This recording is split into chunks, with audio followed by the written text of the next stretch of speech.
ಎಲ್ಲರಿಗೂ ನಮಸ್ಕಾರ. ಇಂದಿನ ನಮ್ಮ ವಿಷಯ ಮದ್ಯಪಾನವನ್ನು ನಿಷೇಧಿಸಬೇಕೇ ಅಥವಾ ಬೇಡವೇ? ಮದ್ಯಪಾನವು ಅನೇಕ ಸಾಮಾಜಿಕ, ಆರೋಗ್ಯ ಮತ್ತು ಕೌಟುಂಬಿಕ ಸಮಸ್ಯೆಗಳನ್ನು ಸೃಷ್ಟಿಸುವುದರಿಂದ ಅದನ್ನು ನಿಷೇಧಿಸಬೇಕೆಂದು ನಾನು ಬಲವಾಗಿ ನಂಬುತ್ತೇನೆ. ಮದ್ಯಪಾನವು ವ್ಯಕ್ತಿಯ ಆರೋಗ್ಯವನ್ನು ಹಾನಿಗೊಳಿಸುತ್ತದೆ ಮತ್ತು ಅವರ ಸುತ್ತಮುತ್ತಲಿನ ಜನರ ಮೇಲೆ ಪರಿಣಾಮ ಬೀರುತ್ತದೆ. ಕೆಲವು ಜನರು ತಮ್ಮ ಆದಾಯದ ಹೆಚ್ಚಿನ ಭಾಗವನ್ನು ಆಹಾರ, ಶಿಕ್ಷಣ ಮತ್ತು ಇತರ ಅಗತ್ಯಗಳ ಬದಲಿಗೆ ಮದ್ಯಪಾನಕ್ಕಾಗಿ ಖರ್ಚು ಮಾಡುವುದರಿಂದ ಅನೇಕ ಕುಟುಂಬಗಳು ಆರ್ಥಿಕ ಸಮಸ್ಯೆಗಳನ್ನು ಎದುರಿಸುತ್ತವೆ.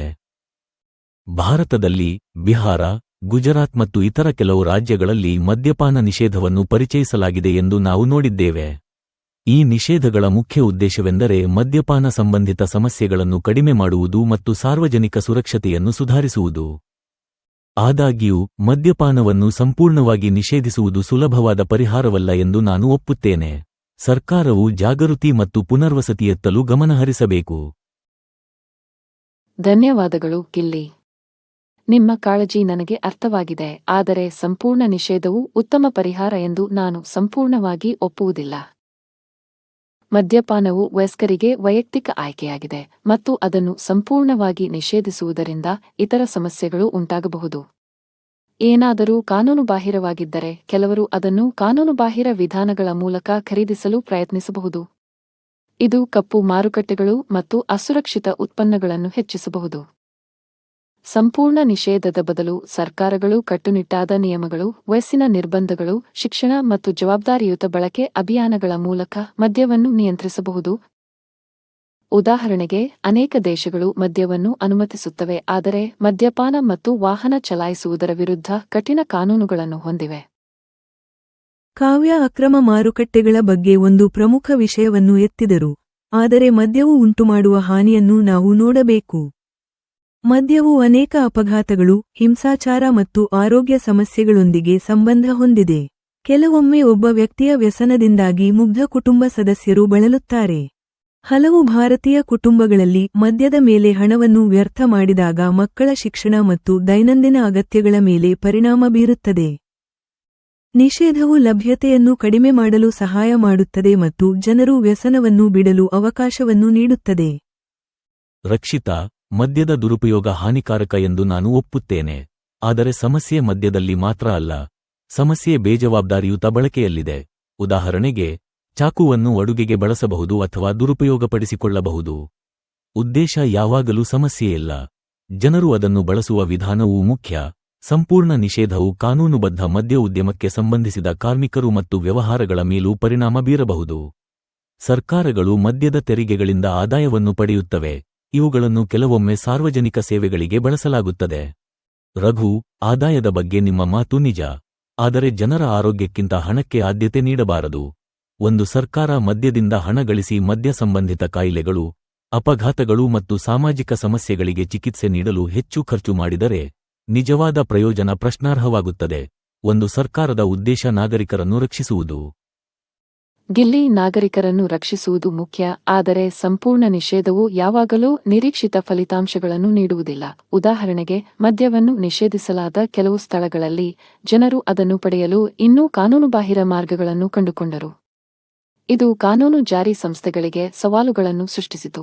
ಒಂದು ಉತ್ತಮ ವಿಧಾನವು ಸಮತೋಲಿತ ನೀತಿಯಾಗಿರಬಹುದು, ಕಟ್ಟುನಿಟ್ಟಾದ ನಿಯಂತ್ರಣ, ಜಾಗೃತಿ ಕಾರ್ಯಕ್ರಮಗಳು ಮತ್ತು ವ್ಯಸನದೊಂದಿಗೆ ಹೋರಾಡುತ್ತಿರುವ ಜನರಿಗೆ ಸಹಾಯ. ಕಾವ್ಯ, ಜಾಗೃತಿ ಅಗತ್ಯ ಎಂದು ನಾನು ಒಪ್ಪುತ್ತೇನೆ, ಆದರೆ ನಿರ್ಬಂಧಗಳು ಸಹ ಪ್ರಮುಖ ಪಾತ್ರ ವಹಿಸುತ್ತವೆ. ಸಿಗರೇಟ್ ಮತ್ತು ತಂಬಾಕು ಉತ್ಪನ್ನಗಳು ಎಚ್ಚರಿಕೆಗಳು ಮತ್ತು ನಿರ್ಬಂಧಗಳನ್ನು ಹೊಂದಿರುವಾಗ ಅವು ಬಳಕೆಯನ್ನು ಕಡಿಮೆ ಮಾಡಲು ಸಹಾಯ ಮಾಡುತ್ತವೆ. ಅದೇ ರೀತಿ ಮದ್ಯದ ಲಭ್ಯತೆಯನ್ನು ಸಹ ಕಡಿಮೆ ಮಾಡಬಹುದು. ಯುವಜನರಿಗೆ ವಿಶೇಷವಾಗಿ ರಕ್ಷಣೆಯ ಅಗತ್ಯವಿರುತ್ತದೆ, ಏಕೆಂದರೆ ಆರಂಭಿಕ ಮಾನ್ಯತೆ ದೀರ್ಘಕಾಲೀನ ಸಮಸ್ಯೆಗಳನ್ನು ಉಂಟುಮಾಡಬಹುದು. ರಕ್ಷಿತಾ, ಯುವಜನರನ್ನು ರಕ್ಷಿಸುವುದು ಖಂಡಿತವಾಗಿಯೂ ಮುಖ್ಯ, ಆದರೆ ಶಿಕ್ಷಣವು ಕೆಲವೊಮ್ಮೆ ನಿಷೇಧಕ್ಕಿಂತ ಉತ್ತಮವಾಗಿ ಕೆಲಸ ಮಾಡಬಹುದು. ವಿದ್ಯಾರ್ಥಿಗಳು ಮದ್ಯದ ಹಾನಿಕಾರಕ ಪರಿಣಾಮಗಳನ್ನು ಅರ್ಥಮಾಡಿಕೊಂಡರೆ ಅವರು ಜೀವನದಲ್ಲಿ ಉತ್ತಮ ನಿರ್ಧಾರಗಳನ್ನು ತೆಗೆದುಕೊಳ್ಳಬಹುದು.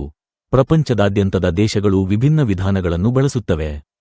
ಕೆಲವು ದೇಶಗಳು ಸಂಪೂರ್ಣವಾಗಿ ನಿಷೇಧಿಸುವ ಬದಲು ಕಠಿಣ ನಿಯಮಗಳೊಂದಿಗೆ ಮದ್ಯವನ್ನು ಅನುಮತಿಸುತ್ತವೆ. ಭಾರತವನ್ನು ನೋಡೋಣ. ಕೆಲವು ರಾಜ್ಯಗಳು ಸಾರ್ವಜನಿಕ ಬೇಡಿಕೆ ಮತ್ತು ಕೌಟುಂಬಿಕ ಸಮಸ್ಯೆಗಳ ಬಗ್ಗೆ ಕಳವಳ ವ್ಯಕ್ತಪಡಿಸಿ ಮದ್ಯ ನಿಷೇಧವನ್ನು ಜಾರಿಗೆ ತಂದವು. ಅನೇಕ ಜನರು ನಿಷೇಧಗಳನ್ನು ಬೆಂಬಲಿಸುತ್ತಾರೆ ಏಕೆಂದರೆ ಇದು ಸುರಕ್ಷತೆಯನ್ನು ಸುಧಾರಿಸುತ್ತದೆ ಮತ್ತು ದೇಶೀಯ ಸಂಘರ್ಷಗಳನ್ನು ಕಡಿಮೆ ಮಾಡುತ್ತದೆ ಎಂದು ಅವರು ನಂಬುತ್ತಾರೆ. ಒಂದು ಸಮಾಜವು ವೈಯಕ್ತಿಕ ಆಯ್ಕೆಗಳ ಬಗ್ಗೆ ಅಲ್ಲ, ಕುಟುಂಬಗಳ ಯೋಗಕ್ಷೇಮದ ಬಗ್ಗೆ ಯೋಚಿಸಬೇಕು. ಅದೇ ಸಮಯದಲ್ಲಿ ನಾವು ವಿವಿಧ ದೇಶಗಳಿಂದ ಕಲಿಯಬೇಕು. ಹಲವು ರಾಷ್ಟ್ರಗಳು ಮದ್ಯಪಾನವನ್ನು ನಿಷೇಧಿಸುವ ಬದಲು ಅದನ್ನು ನಿಯಂತ್ರಿಸುತ್ತವೆ. ಅವರು ಇವುಗಳ ಮೇಲೆ ಕೇಂದ್ರೀಕರಿಸುತ್ತಾರೆ: ಕುಡಿಯುವ ಕನಿಷ್ಠ ವಯಸ್ಸು, ಕುಡಿದು ವಾಹನ ಚಲಾಯಿಸುವುದಕ್ಕೆ ದಂಡ, ಜಾಗೃತಿ ಅಭಿಯಾನಗಳು ಮತ್ತು ಜವಾಬ್ದಾರಿಯುತ ನಡವಳಿಕೆ. ಇದು ವಿಭಿನ್ನ ಪರಿಹಾರಗಳಿರಬಹುದು ಎಂದು ತೋರಿಸುತ್ತದೆ. ಪ್ರತಿಯೊಂದು ದೇಶವೂ ವಿಭಿನ್ನ ವ್ಯವಸ್ಥೆಯನ್ನು ಹೊಂದಿದೆ ಎಂಬುದನ್ನು ನಾನು ಒಪ್ಪುತ್ತೇನೆ. ಆದರೆ ಭಾರತವು ತನ್ನದೇ ಆದ ಸಾಮಾಜಿಕ ಮತ್ತು ಆರ್ಥಿಕ ಪರಿಸ್ಥಿತಿಗಳನ್ನು ಹೊಂದಿದೆ.